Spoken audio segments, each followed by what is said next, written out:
সামনাসামনি আমাকে এখানে গুলি করো।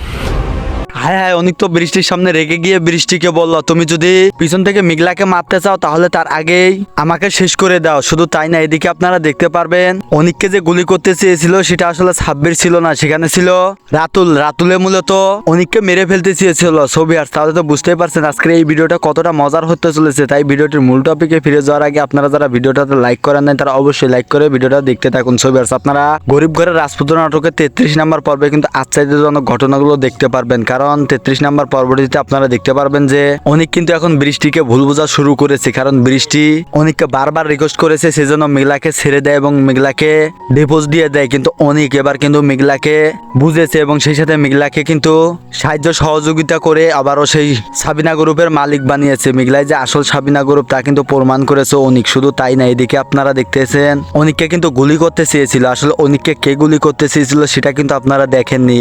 অনিক কিন্তু ভুল বুঝে তার বন্ধু সাব্বিরকে মনে করেছিল সেই হয়তো বা গুলি করতে চেয়েছিল, কারণ সেই একে পোশাকে সে দেখেছিল যে কিনা অনিককে গুলি করতে চেয়েছিল। তেমনি করে ভুল বুঝেছিল সাব্বিরকে এবং সাব্বিরকে পাঠিয়েছিল বৃষ্টি, এবং বৃষ্টিকে ভুল বুঝেই তো অনিক রাগান্বিত হয়ে বৃষ্টিকে এই কথাগুলো শুনিয়েছিল। শুধু তাই না, এদিকে আবার আসল ঘটনা হচ্ছে রাতুলই মূলত অনিককে গুলি করে মেরে ফেলতে চেয়েছিল। আসলে সাবিনা গ্রুপের লোভের প্রতি কিন্তু এই রাতুল এমনটাই করতেছে। এবং রাতুল গরিব ঘরের রাজপুত্র নাটকের 33 নম্বর পর্ব থেকে কিন্তু আপনারা দেখতে পারবেন যে ও ভয়ঙ্কর রূপ ধারণ করবে। তাহলে তো বুঝতেই পারছেন যে গরিব ঘরের রাজপুত্র নাটকের 33 নম্বর পরের যে পর্বগুলো কতটা ইন্টারেস্টিং এবং কতটা মজার হতে চলেছে। তাই বলবো ভিউয়ার্স, আপনারা যারা গরিব ঘরের রাজপুত্র নাটকটি দেখতে ভালোবাসেন তারা অবশ্যই 33 নম্বর পর্বটি দেখবেন, এবং সেই সাথে আপনারা গরিব ঘরের রাজপুত্র নাটকটি কেমন উপভোগ করতেছেন অবশ্যই কমেন্ট বক্সে জানাবেন, এবং আজকের ভিডিওর আপডেট আপনাদের কাছে কেমন লাগলো সেটাও জানাবেন। এবং সেই সাথে আজকের ভিডিওটা এই পর্যন্তই ছিল। ভালো থাকবেন, সুস্থ থাকবেন, দেখা হচ্ছে পরবর্তী কোনো ভিডিওর আপডেট নিয়ে।